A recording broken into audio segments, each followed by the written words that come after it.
সওয়াব কম না বেশি? পাঁচ ওয়াক্ত নামাজের মসজিদ থেকে জুমার মসজিদের নামাজের সওয়াব। ঘুরতে ঘুরতে তুমি যদি বাইতুল্লাহ চলে যাও, বাইতুল্লাহর এরিয়ায় গিয়া এক সেজদা যদি দাও, এক সেজদার বরকতে আল্লাহ 1,00,000 সেজদার সওয়াব দান করবেন। সুবহানাল্লাহ। আরো জোরে বলেন। একবার সুবহানাল্লাহর ফল কি? জান্নাতে একটা ফলের গাছ হয়ে যাবে।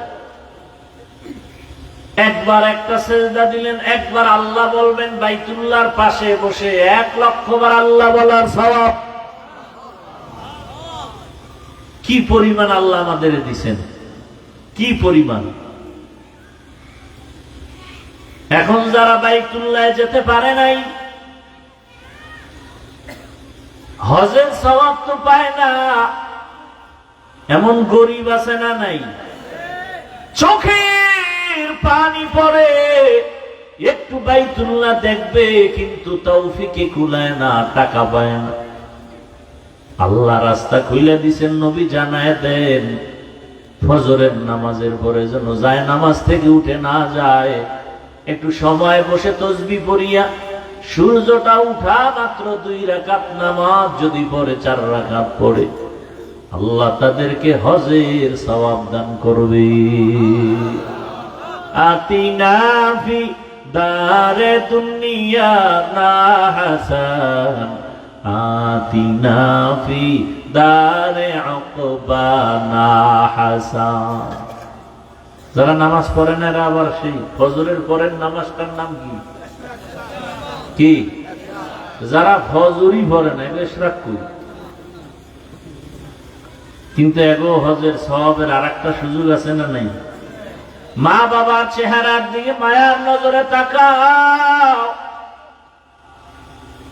একবার তাকাইবা, হাসি মুখে মা বাবার চেহারা দেখবা, হজের সওয়াব। 2 বার তাকাও, 2টা হজের সওয়াব। 3 বার তাকাও, 3 হজের সওয়াব। 100 বার তাকাও, 100 হজের সওয়াব কে দিবেন? এরে নবীর আশিক, মুহররম মাস আল্লাহ দিলেন 12 মাসে 1 বছর। কিয়ামত পর্যন্ত কোন বছর 11 মাসে হবে না, 13 মাসে হবে না। তবে আরবি, ইংরেজি, বাংলা বছরের মধ্যে একটু ব্যবধান আছে। ইংরেজি আর বাংলা মাসের গণনা হয় সূর্যের ক্যালেন্ডারের দ্বারা, আরবি মাসের গণনা হয় চাঁদের ক্যালেন্ডারের মাধ্যমে। এ কারণে ব্যবধান কত জানেননি? সূর্যের বছরের ব্যবধান 365 দিন, 8 ঘন্টা আর 5 ঘন্টা 48 মিনিটে 1 বছর। 365 দিন, 5 ঘন্টা 48 মিনিটে 1 বছর। আরবি, আরবি, ইংরেজি, বাংলায় হিসাব কিসের? কিসের সাথে? সূর্যের। আরবির হিসাব চাঁদের সাথে। চাঁদের হিসাবের বছর 354 দিন, 8 ঘন্টা 53 মিনিটে 1 বছর। ভালো করে বুঝেন, তাহলে ব্যবধান কয়দিন হিসাব করেন? 365 দিন, 5 ঘন্টা 48 মিনিট। আর আরবি হলো 354 দিন, কয় ঘন্টা? 8 ঘন্টা 53 মিনিট। 3 বছরে 1 মাসের অধিক বেড়ে যাবে। 33 বছর আরবিতে, ইংরেজির সাথে 1 বছরের ফাসালা হয়ে যাবে, ডিস্টেন্স হয়ে যাবে 1 বছর। কথা বুঝেন নাই? আর ইংরেজি বছর ঘুরে ঘুরে 4 বছরে 1 দিন বেড়ে ফেব্রুয়ারি হয় 29। ভাইরা আমার, এবার বুঝেন, আরবি বছর এবং পুরা বছর হিজরি বলা হয়। বাংলা নববর্ষ, বাংলা বর্ষ ইংরেজি বর্ষের হিসাবটা ধরে, ইংরেজি এটা ঈসাই লেখা হয়, ঈসা নবীর জন্ম থেকে এর গণনা শুরু। খুব খেয়াল করেন, ইংরেজি সনের গণনা শুরু হয়েছে কোথার থেকে?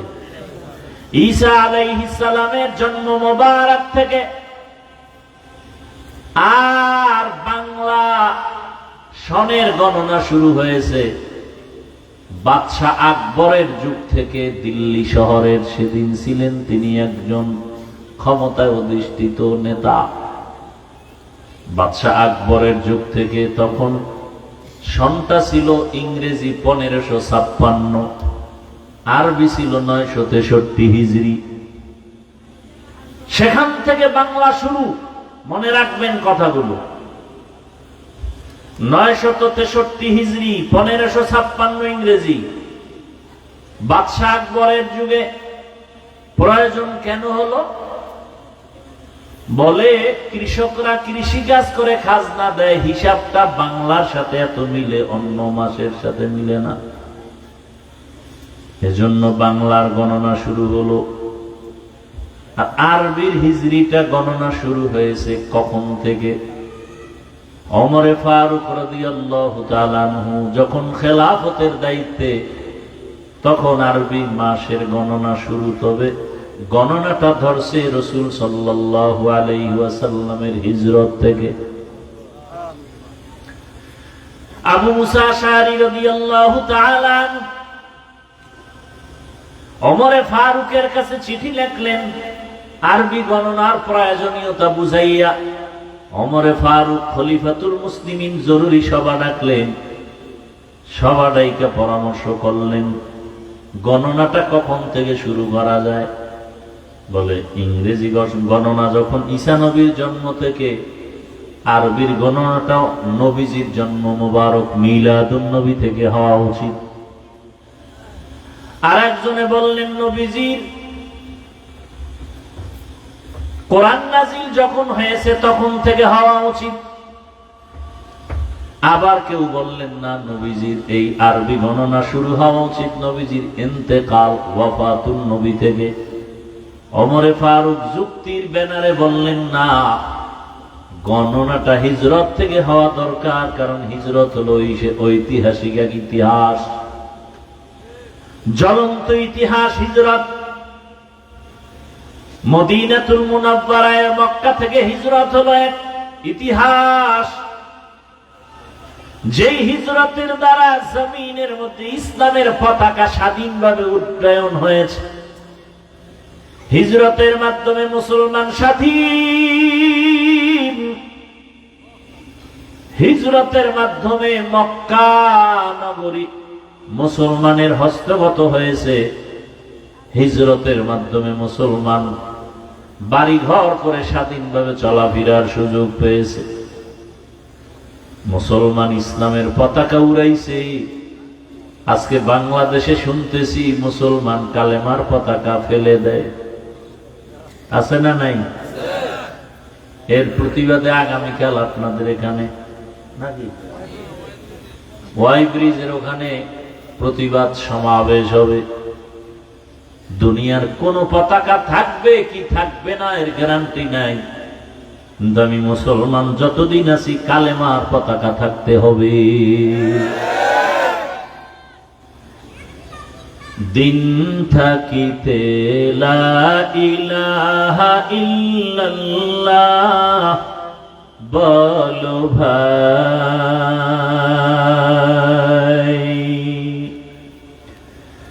দিন থাকিতে লা ইলাহা ইল্লাল্লাহ বলো ভাই,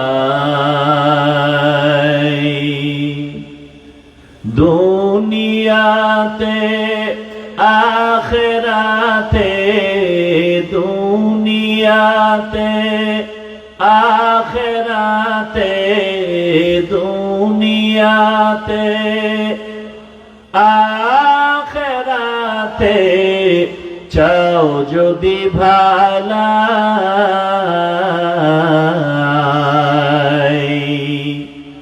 দিন থাকিতে লা ইলাহা ইল্লাল্লাহ বলো ভাই, দিন থাকিতে লা ইলাহা ইল্লাল্লাহ বলো ভাই, দুনিয়াতে আখিরাতে, দুনিয়াতে আখিরাতে, দুনিয়াতে আখিরাতে চাও যদি ভালাই,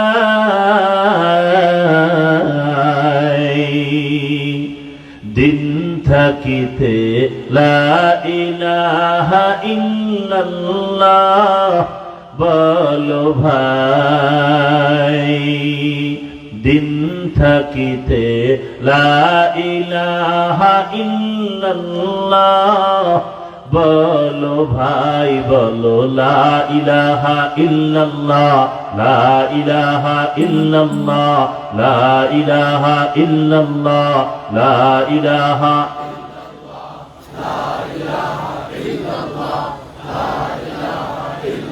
হায়াত মওত রিজিক দৌলত যার হাতে মান,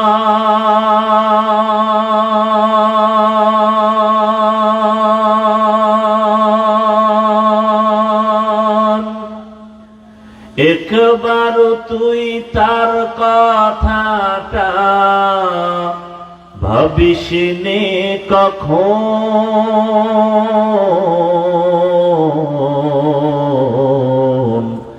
ভাবিস নে কখন,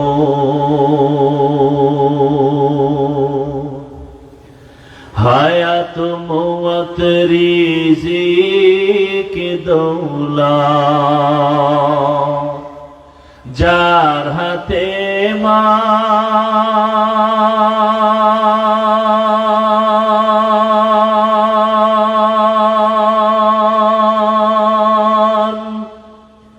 তার কথাটা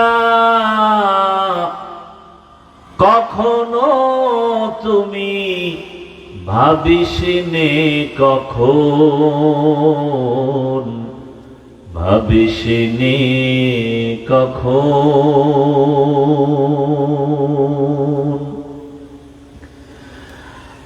আসবে যেদিন দুঃখের রাতি,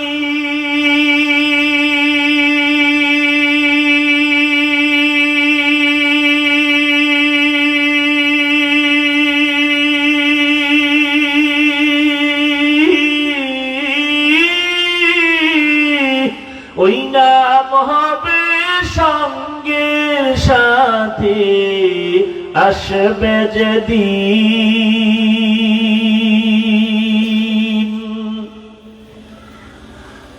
আসবে যেদিন দুঃখের রাতি,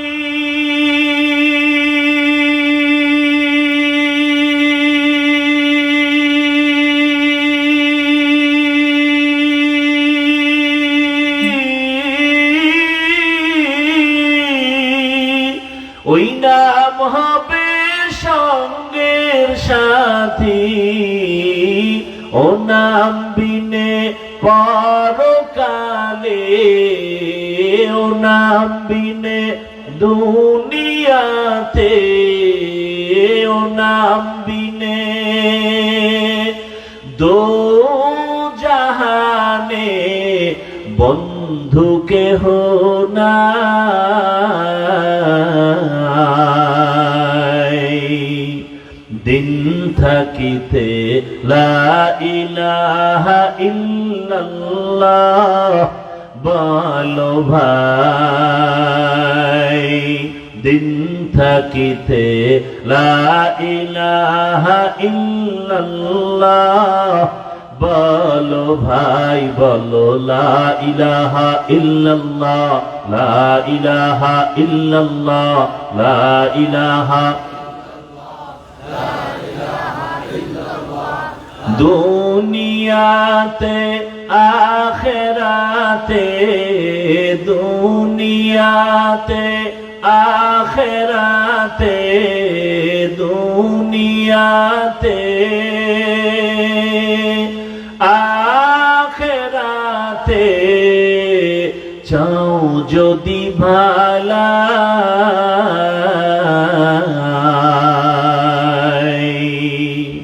দিন থাকিতে লা ইলাহা ইল্লাল্লাহ বলো ভাই, দিন থাকিতে লা ইলাহা ইল্লাল্লাহ বলো ভাই, বলো লা ইলাহা ইল্লাল্লাহ, লা ইলাহা ইল্লাল্লাহ, লা ইলাহা।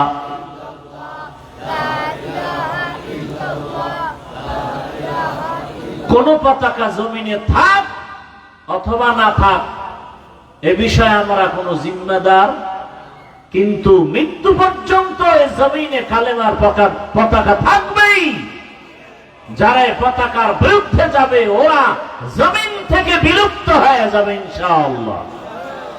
ভাইরা আমার,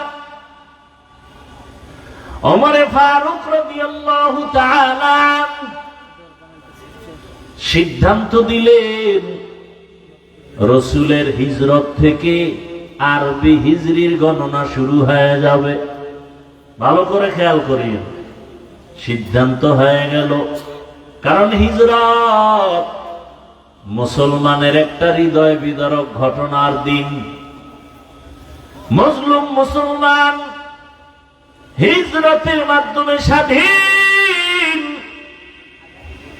হিজরত করার দ্বারা ইসলাম স্বাধীন, হিজরতের মাধ্যমে মুসলমান স্বাধীন। বাইতুল্লাহর মধ্যে ৩৬০টা মূর্তি ছিল, সব শিরিকের কবর হয়েছে হিজরতের মাধ্যমে, ঠিক কিনা? কিন্তু কপাল বড় খারাপ, আমরা ইসলামের ইতিহাস থেকে অনেক দুর্বল। তো কো যাও সুন্নতে আহমদ কো যা, বা মুহাম্মদ কে বুয়দ নিসবত রা। 12 মাসে যে 1 বছর, এর মধ্যে 4 মাস, শুধু মুহররম না, কয় মাস? 4 মাস বড় দামি। দয়াময় রব্বুল আলামিন এই সিদ্ধান্ত করে ফেলেছেন আসমান জমিন সৃষ্টির দিন। কয় মাস দামি? তুলনামূলক সব মাস দামি। এর মধ্যে কয় মাস?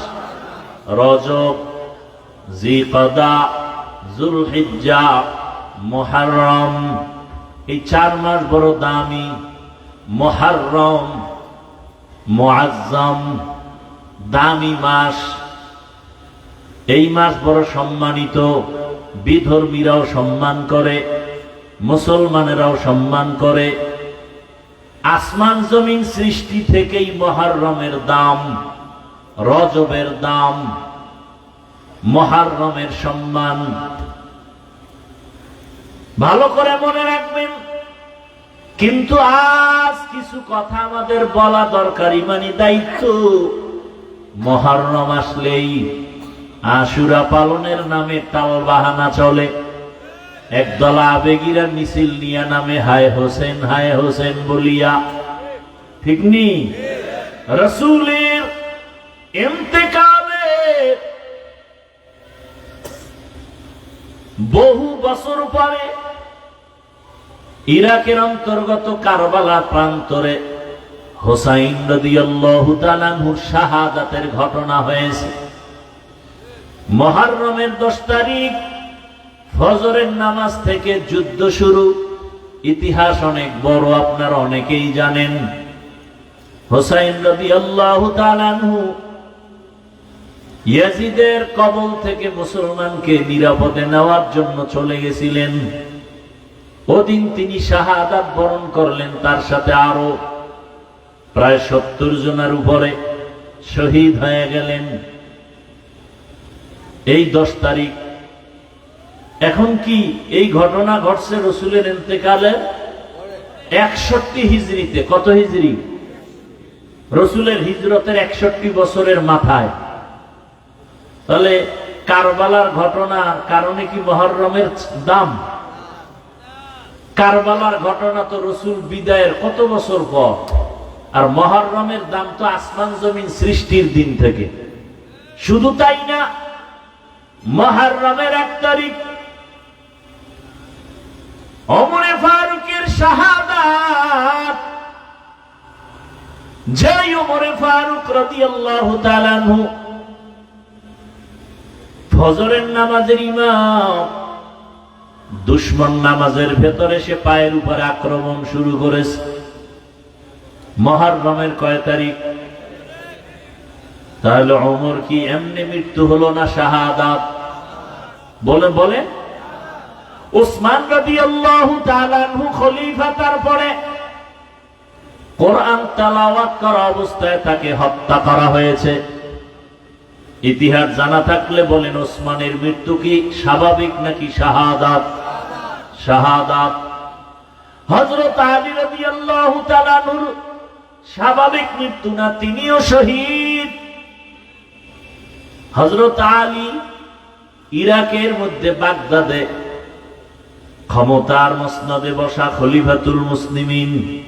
হযরত আলীর বিদায়ের পরে 6 মাসের খেলাফতের দায়িত্বে আসলেন তার ছেলে হাসান। হোসেন তো তার ছোট, বড় কে বলেন? হাসান রাদিয়াল্লাহু আনহু। এই হাসান তিনি হলেন 6 মাসের খলিফা। এরপরে এখান থেকে খেলাফতের মসনদ চলে গেল সিরিয়ার জমিনে। এবার আমাকে বলেন, হোসাইন শহীদ কারবালায়, হাসানও শহীদ হয়েছে, বিষ খাওয়ায় তাকে মারা হলো।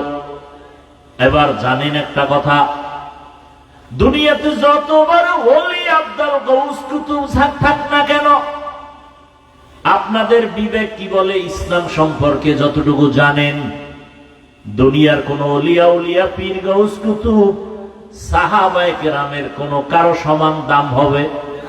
বলেন বলেন। হাসান হোসেন কলিজার টুকরা, রসুলের অনেক দামি, তার মানে কি সাহাবাদের উপরে দাম? বলেন। সাহাবায়ে কেরামদের উপরে কারো দাম নাই। আলীও শহীদ, ওসমান রাদিয়াল্লাহু আনহু শহীদ, ওমরে ফারুক রাদিয়াল্লাহু আনহু শহীদ। শুধু হোসাইনের শাহাদাত বার্ষিকী পালনের মিছিল কেন, হাসানেরটা পালন হয় না কেন? হযরত আলীর শাহাদাতের মিছিল হয় না কেন? হযরত ওসমানের শাহাদাতের মিছিল হয় না কেন? হযরত ওমরের শাহাদাতের মিছিল হয় না কেন? এগুলো তো কুসংস্কার। আর হাসান রাদিয়াল্লাহু আনহু যুদ্ধরত অবস্থায় এক ওয়াক্ত নামাজ ছাড়েন নাই। ইয়াজিদের অবস্থা ছিল যে ইয়াজিদ ওই হোসাইন রাদিয়াল্লাহু আনহুর পেছনে অপকৌশল করার জন্য লোক পাঠিয়ে দিল। সেই ইয়াজিদ ছিল বেনামাজি। কি বেনামাজি? গান বাজায়, নাচ গান করে। খেলাফতে আসার পরে খেয়াল করেন, হোসাইন কি বেনামাজি? বলেন। ইয়াজিদ বেনামাজি, হোসাইন গান বাজায়, ঢোল বাজায়, নারী নাচায়, ইয়াজিদ নাচায়। আমাদের আগামী শুক্রবার 10 তারিখ আশুরা, 10ই মুহররম, আমগো দেশে যারা মিছিল করে অধিকাংশের দিকে তাকায় দেখেন এরা বেশিরভাগ নামাজি নাকি বেনামাজি? বলেন। বেনামাজি হওয়া চরিত্রটা কি হোসাইনের না ইয়াজিদের? বলেন। অধিকাংশ মিছিলকারীরা কি গান বাজায়, নাচানাচি করে কি করে না? নাচানাচি করা এটা হোসাইনের চরিত্র নাকি ইয়াজিদের? তাহলে তাদের মুখে হোসাইন নামও কইতে না, হোসাইন নামটাও বলে না।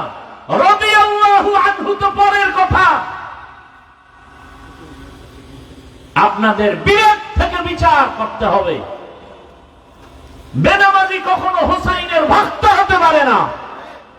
গান বাজনা করেওয়ালা কখনো হোসাইন রাদিয়াল্লাহু আনহুর ভক্ত হতে পারে না। এরা শিয়া, রাসূলের দুশমন। হোসাইন রাদিয়াল্লাহু আনহু, সে রসুলের কলিজা। রসুলের আদর্শ কি? মদিনায় যখন নবী হিজরত করে গেলেন, গিয়ে দেখে মুহররমের 10 তারিখ মদিনার ইহুদিরা রোজা রাখে। এই ইহুদিরা রোজা রাখো কেন? বলে এই দিন বড় বরকতের দিন। পয়গম্বর মুসা নবী বেঈমান ফেরাউনের কবল থেকে মুক্তি পেয়েছেন 10ই মুহররম। মুসা নবী শুকর আদায় করে রোজা রাখতেন, আমরাও রাখি। নবীজি বললেন, নাহনু আহাক্কু বিমুসা মিনকুম। মুসা নবীর হক আদায় করতে, তার অনুসরণে আমগো হক বেশি। নবীজি বললেন, আমরা রোজা রাখবো আগামী দিন থেকে 2 দিন। কয় দিন? 10 তারিখ আর আগের দিন কত তারিখ? 9-10 অথবা 10-11 অথবা 9-10-11। কথা বুঝেননি? তাহলে নবীজি 10ই মুহররম কি রাখতে বললেন? কথা বলেন না কেন? একদিন না 2 দিন? তাহলে 10 তারিখ কবে? সামনে শুক্রবার, বৃহস্পতিবার, শুক্রবার অথবা শুক্রবার শনিবার রোজার নিয়ম। পারলে বৃহস্পতি, শুক্র, শনি 3 দিন রাখেন, আরো ভালো। তাহলে নবীজির আদেশ হলো রোজা রাখো। রোজা রাখলে খানা দানার কোনো ধুমধাম থাকে না। কিন্তু যারা মিছিল করে এরা রোজাদার নি। দেখছেন নি কারবার? নবীজির আদর্শ কি আর আমরা করি কি? তুকু যাও সুন্নতে আহমদ কুজাবা মুহাম্মদ কেবুয়াদ নিসবতরা মান আহাব্বা সুন্নতি কৌলে রসুল মজদায়ে কানামাই হাম কুন কবুল। মুহররম বড় দামি মাস, মানেননি সবাই? এই মাসে 1 নাম্বার আমল হলো রোজা রাখবো। বেশি বেশি কি রাখবো? রোজা রাখবো। এবং 10 তারিখ 9 তারিখ রোজা রাখবো, অথবা 10-11 তারিখ রোজা রাখবো, অথবা 9-10-11। নিয়ত করা যায়, নিয়ত করা যায়, আল্লাহ কবুল করেন। এবং এই মাসে আর একটা বড় আমল কোরআনের তেলাওয়াত। এই মাসে আর একটা আমল হলো তওবা করা, ইস্তেগফার করা বেশি বেশি। কারণ আল্লাহ পাক তওবা কবুল করেছেন। তওবা কবুলের দিন এই মাস। ও আল্লাহর বান্দারা, বিভিন্ন বর্ণনায় পাওয়া যায় এই মুহররমের মধ্যে আল্লাহ পাক আদম নবীর তওবা কবুল করেছেন। অতএব তওবা করো। পিছনের যত গুনাহ 1 বছরে হয়েছে, নতুন বছর পাইছি, আল্লাহ আর গুনাহ করব না। যদি তওবা খাঁটি অন্তরে করা যায়, সামনে 1 বছর আল্লাহ আমাদের তওবার উপরে রাখবে। মুহররম পাইছি, আমল কি? 1 নাম্বার আমল কি? রোজা রাখবো। 2 নাম্বার আমল কোরআন তেলাওয়াত। 3 নাম্বার আমল বেশি বেশি কি পড়া? ইস্তেগফার। আস্তাগফিরুল্লাহ, আস্তাগফিরুল্লাহ, আস্তাগফিরুল্লাহ। ও আমার যুবক বাবারা, ও বৃদ্ধ বাবাজি, ও পর্দার আড়ালের মা বোনেরা, কয়দিন মুহররম আসছে, কই কোরআন তেলাওয়াতের আমল কোথায়? ইস্তেগফার তওবার খবর কই? সবাই এখন মোবাইল নিয়ে টেলিভিশনে খেলা দেখে। যেই খেলা দেখলে কবিরা গুনাহ হয়। কি গুনাহ হয়? কবিরা গুনাহ হয়। ব্রাজিল আর্জেন্টিনা জিতলে ওরা মেডেল পাবে, ওরা পুরস্কার পাবে, টাকা পাবে, পাবে না?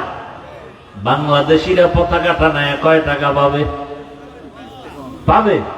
সম্মান পাবে, পুরস্কার। বড় অনেকে কিলাকিলি করে মরেও গেছে, মরেও যাবে। কথা ঠিক নেই? আর দুঃখ, কালেমার পতাকা ফালাইয়া আর্জেন্টিনা ব্রাজিলের পতাকা টানাও। ওরে মুসলমান, কপালে দুর্গতি, কালেমার পতাকা থাকবে না, এ জমিনে শান্তিও থাকবে না। এখনো সময় আছে, তওবা করে নাও। ওই খেলা যতবার দেখবা, প্রত্যেকটা নজরে নজরে কবিরা গুনাহ। 1 বার চোখের পলক দিয়ে দেখবা, 1টা কবিরা গুনাহ। 2 বার চোখের পলক দিয়ে দেখবা, 2টা কবিরা গুনাহ। না সগীরা গুনাহ? কবিরা গুনাহ। আল্লাহ হেদায়েত দান করুন। ও ও আমার যুবক বাবারা, তোমার মতো কত যুবক আছে এখনো এই সমস্ত গুনার পেছনে দৌড়ায় না। এরা 5 ওয়াক্ত নামাজ পড়ে, ওলামায়ে কেরামের কথা মতো চলে, কোরআন তেলাওয়াত শিখে। ও মুরব্বীরা, মসজিদে মসজিদে কোরআন তেলাওয়াত শিখানো হয়। তওবা করেন, কোরআন শিখেন, আল্লাহর কাছে তওবা করেন। সন্তানটা আল্লাহ দান করছেন, আদর্শ সন্তান রেখে যান। ও পর্দার আড়ালের মা বোনেরা, আপনার মতো কত মা বোন পর্দাওয়ালা আছে, আপনি বেপর্দায় কতদিন চলবেন? এখনো সময় আছে, তওবা করে নেন।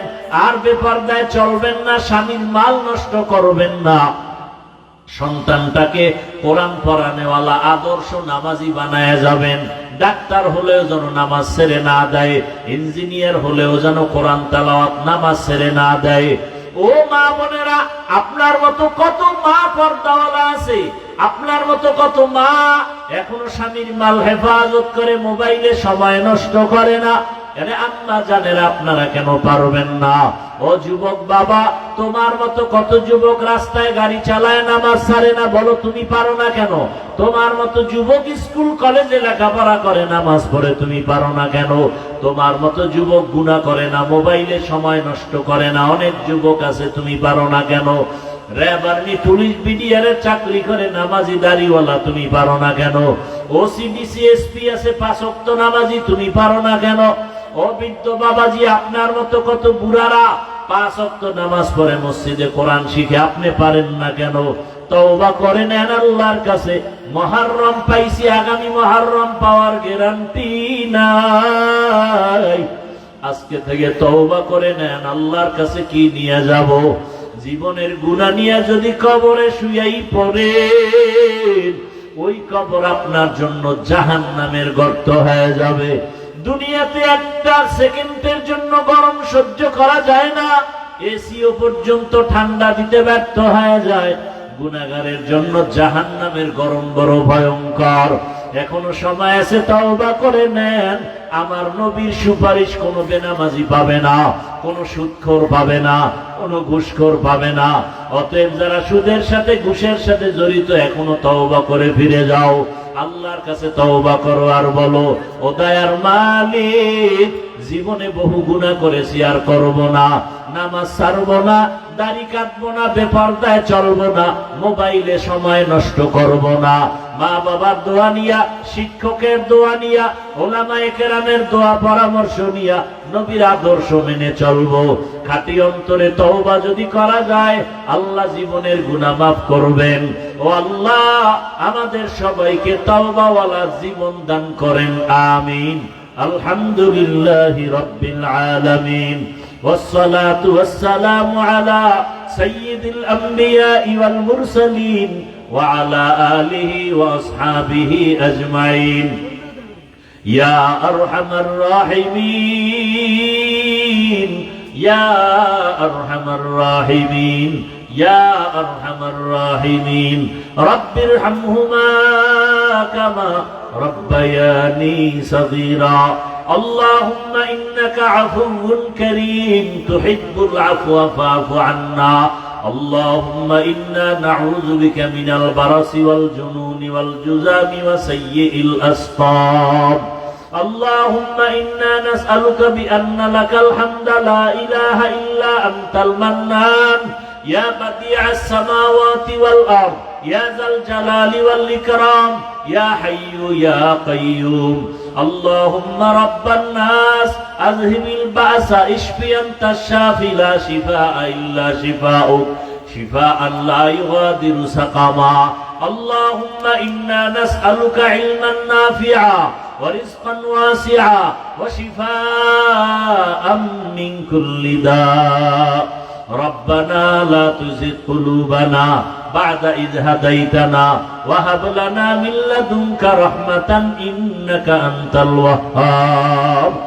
দয়ার মালিক,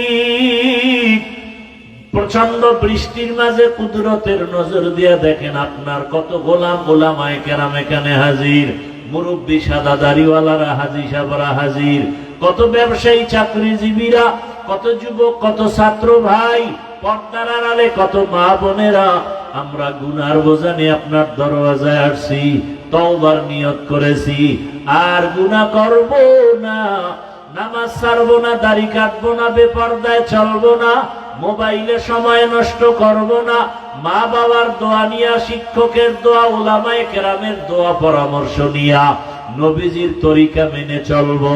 আয় আল্লাহ, আমাদের তওবা কবুল করে নেন, তওবার উপরে মজবুত হয়ে চলার তৌফিক দান করেন।